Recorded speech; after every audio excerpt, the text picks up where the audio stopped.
Hi, my name is Shlomo, and I must have done a good job. They asked me to come back again. So it's good to be back. I have some new faces I haven't seen before, and welcome. And then I have some faces that it's always a pleasure to see. Like Helen, how are you, Mr. Fine? Nice to see you. Okay, so anybody can tell us the name of this week's Torah portion, this week's Parsha? Torah. Very good. Mrs. Joni Silver, very good. Welcome. Parshas Shelach. Now, Parshas Shelach talks about lots of things. What is the first topic, and probably the most famous topic that's discussed in this week's portion? Anybody want to help me out over here? Or be Jody? Okay, the spies. What happened was 12 wonderful men went and they spied out the land of Israel before the Jewish people went into the land. Now the Torah, the Bible, describes these men as being very special, distinguished men, like our ladies over here in JLC. They were very special. So keep that in mind, because later on the commentators tell us that just like when they gave the evil negative report, they were bad, so also when they left, they also were not on the best level. That seems to be a contradiction. Will the real spies please stand up? Were they actually special and distinguished and very upstanding gentlemen when they left, or were they not? That is the question that all the commentators grapple with.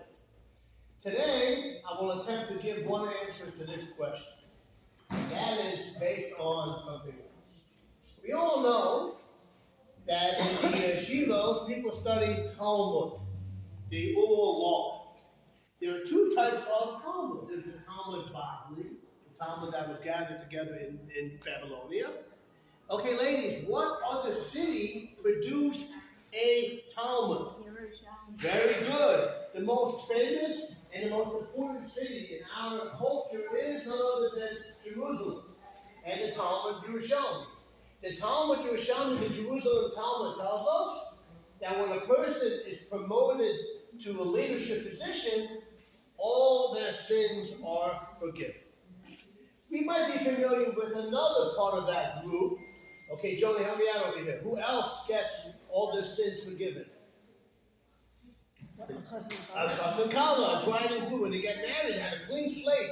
They start fresh, and they get all their sins forgiven. I'm still waiting for that one day when I get all my sins to be cleared away.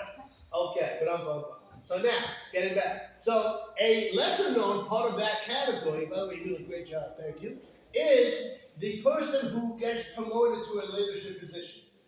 If we can explain that, then maybe we can answer the original question. And why is that? It's the nature of a person, when they are in a leadership position, the power gets to them, and they become corrupt.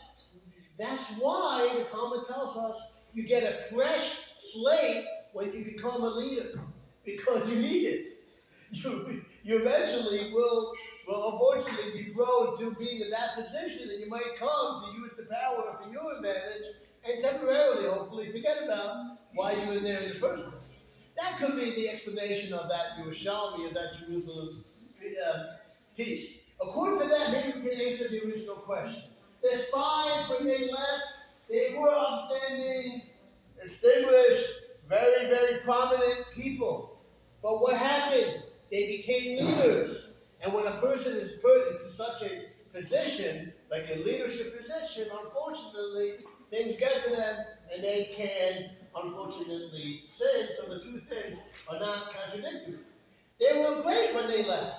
But once they got that position of power, unfortunately, they became corrupt. That is the first of two pieces I would like to share with you on this week's portion. I would like to share with you another about Torah, also about the spies. And that is, the Torah tells us the names of these 12 spies. I'm not going to ask anybody to name any of them, although I'm sure Joni can do a great job. Okay? But of the names of the spies, now watch this, I'm going to play around a little bit with his name, is Amiel, the son of Gemali. That's what the Torah tells us. That was his name. His name was Amiel, and his father's name was Gemali. That is the literal, as they say in Hebrew, the Parshas Shelach of what the man's name was. But today, in JLC Miami Beach, you're going to learn an alternative explanation of what this man's name was and how it teaches us what we can do in our lives. And that is, we're going to give you a little bit of a Hasidic license. The Hasidic rabbis tell us how to sometimes look into messages that are in the Torah. Amiel might be the name of the man, but it also might be something else. Let me see if the ladies can help me out. Amiel can mean two things. Ami means what? Anybody? Nation. Any Israelis out there? Ami? My nation. Am means the nation. My nation. El, Aleph Lamed is the name of the Almighty. The name of Hashem is El. Like Amen is El Melech Nebon. That God is a trustworthy king. So El means God. So Ami El, my nation, says God. How can a person do something that Hashem is so proud of a person? The person says, Ami El, you're my nation. Ben Gemali, be like Ben Gamla. Who was Gamla? Who was Ben Gamla? Ben Gamla was a man that did a tremendous thing. The Talmud tells us, the Babylonian Talmud for right now, tells us that in his days there was a problem. The Torah tells us that a man, a father, should teach Torah to his son. What happens if the father is not so knowledgeable? He's not around. He doesn't know Torah. Who teaches the son? You know what happens? Unfortunately, nobody. Because nobody's around. So Ben Gamla came and he said, nothing doing. That system is no good. We have to have schools in each and every city. We take it for granted now. We have great schools over here. We have Torah Elementary. We have all these great schools. But before Ben Gamla, such a thing didn't exist. If there was no parent to teach the children Torah, they didn't know anything.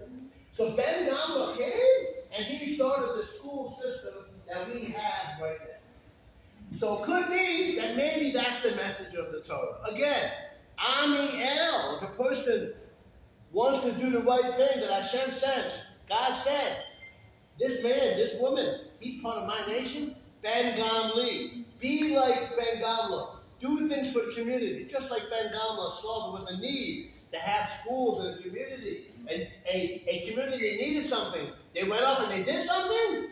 So that's the message of the Torah. When there's a need, be like Ben Gamla and go ahead and fill the need of the community. Thank you very much, ladies, for giving me the opportunity to prepare these inspiring messages. Good afternoon. Thank you.